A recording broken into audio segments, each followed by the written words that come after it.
So whatever it may be, the same hesitation is simply it's going on. It's continued because when I face in strange audiences, the same shyness. Here, the very important topic became as that I must say that beyond occasionally exposing me to laughter, my constitutional shyness has been no disadvantage whatever. Students, my dear student, from starting to here, you learn, you listened, you understand. I hope you that everything well. But here from what's going on next from this topic onwards is very important and interesting one. Here he say that before I failed many times to give speeches in front of others. I felt too much of shy, so that's why I could not speak. So that's why I felt worried. Here I must say that beyond occasionally exposing me to laughter, my constitutional natural personality of shyness has been no disadvantage whatever. Actually, before I thought that to speak in front of others that may be disadvantage. I thought that like that once upon a time, but now it is no disadvantage whatever. In fact, I can see that on the contrary, it has been all to my advantage. Yes, this shyness really it is an advantage for me. It is not a disadvantage. Why he said like this? Why Gandhiji said shyness is not my disadvantage, it is my advantage? Why he mentioned those valuable important dialogues here? Yes, there is also reason. My hesitancy in speech, which was once an annoyance, yes, because my hesitancy, my worry of speaking, once I felt a lot of annoyance and angry on me, with me, and to me, is now the same annoyance is now turned as a pleasure. Pleasure means here that one indicates happiness. Once I felt pressure, but now I feel pleasure. Its greatest benefit has been that it has taught me the economy of words. What is that? Its greatest benefit. What is the benefit here? What is the advantage here? It has been that it has taught me the economy of words. I have naturally formed the habit of restraining my thoughts, controlling.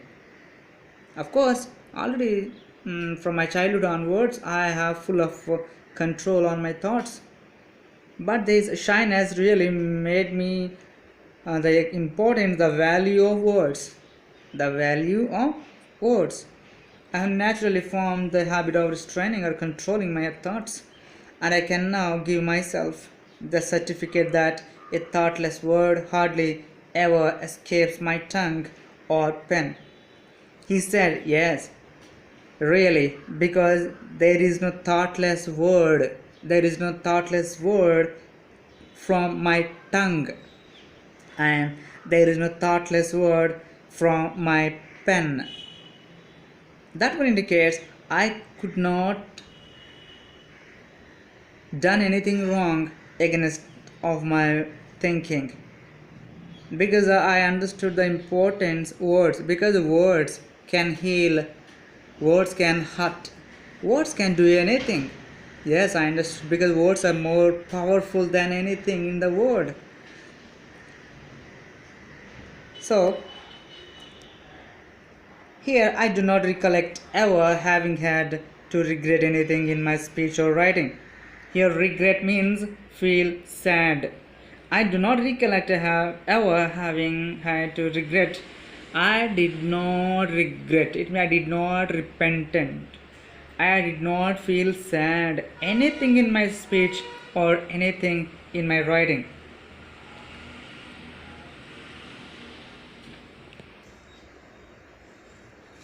I have thus been spared many a mishap and waste of time. Mishap means here what? Here unlucky accident, because there was no accident happen in my speech, because I knew already the importance of the value of words. So that's why I used words perfectly. I have thus been spared many mishap and waste of time. I could not spend all my time with useless or any useless words or writings. I spend my life with only valuable things. Experience has taught me that silence is a part of the spiritual discipline of a watery of truth. Here he says the spiritual thing. Experience has taught me. So I think experience is a great master in everybody's life. So here also proved once again this experience has taught so much to Mahatma Gandhi. What's that? Silence is part of the spiritual discipline. What is that? Silence is part of the spiritual discipline of watery of truth. What's the meaning of watery? A person who has devoted his or her life to cause, usually religious. Yes. So silence also is a part of spiritual discipline. Some members I think speak unnecessarily. Here Gandhi says indirectly we should not speak unnecessarily. Keep in your mind. Next one is a proneness to exaggerate, to suppress. Here what's the meaning of proneness? Proneness means a tendency. And what's the exaggerate? Exaggerate means represent something as larger, better, or worse than it actually is. To suppress. Suppress means what? Hide. Proneness to exaggerate, to suppress or modify the truth wittingly or unwittingly, it means knowingly or unknowingly, is a natural weakness.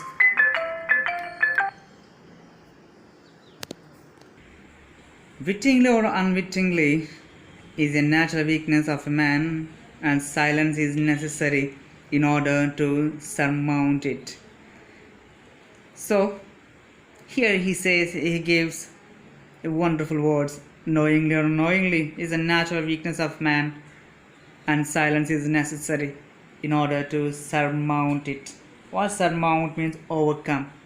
So I think he says right here one proverb comes to my mind, that is silence is better than everything. So actually speaking is silver, silence is gold, like that. Natural weakness of man, and silence is necessary in order to surmount it. A man of few words will rarely be thoughtless in his speech, and those who have few words, he never speak, he never spit, he never fail in his life. He will measure every word. So we also learn that we must measure every word, the importance. We should not use words unnecessarily, because we must measure its value. So here Gandhi also says, yes, I measured every word, its value. We find so many people impatient to talk. There is no chairman of a meeting who is not pestered. What is the pestered? It means bothered with notes for permission to speak. And whenever the permission is given, the speaker generally exceeds the time limit, asks for more time, and keeps on talking without permission. Actually, some member says if any meeting or any public speaking, just if we give chance to speaker to speak some words, actually if we give them 15 minutes time, after completion 15 minutes time, he may be asked, say, excuse me, I need another 10 minutes time, would you give? They may be asked like that. What happened? It means they don't have time management. Here he says, what's that? And whenever the permission is given, the speaker generally exceeds the time limit, asks for more time, and keeps on talking without permission. All this talking can hardly be said to be of my benefit to the world. Yes, all this talking can hardly be said to be of my benefit to the world. It is so much waste of time because I could not with that kind of situations in my life. My shyness has been in reality my shield and buckler. My shyness has been in reality my shield and buckler. What's a buckler? A small round shield we use that is on as a helmet while you're going to the war. It has allowed me to grow. What is that? The same shyness used as a shield or as a buckler, like a helmet like that, and the same shyness allowed me to grow. It means I maintained silence because when I am in the silence, my brain has worked properly. It has helped me in my discernment of truth. What's the discernment? It is ability to verify and judge correctly. Yes, this shyness, this silence.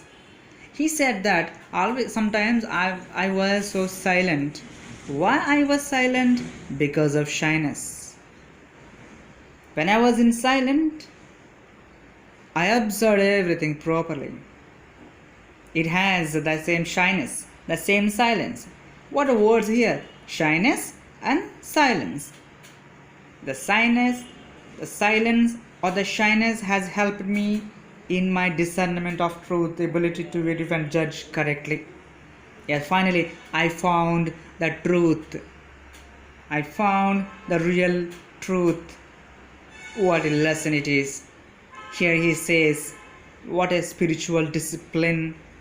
What a words, economy of words, value of words, and value of everything. He explained everything detailed and correctly in right way. So we also understand from this Shyness My Shield in this autobiography, Mohandas Karamchand Gandhi, he announced us what a wonderful words.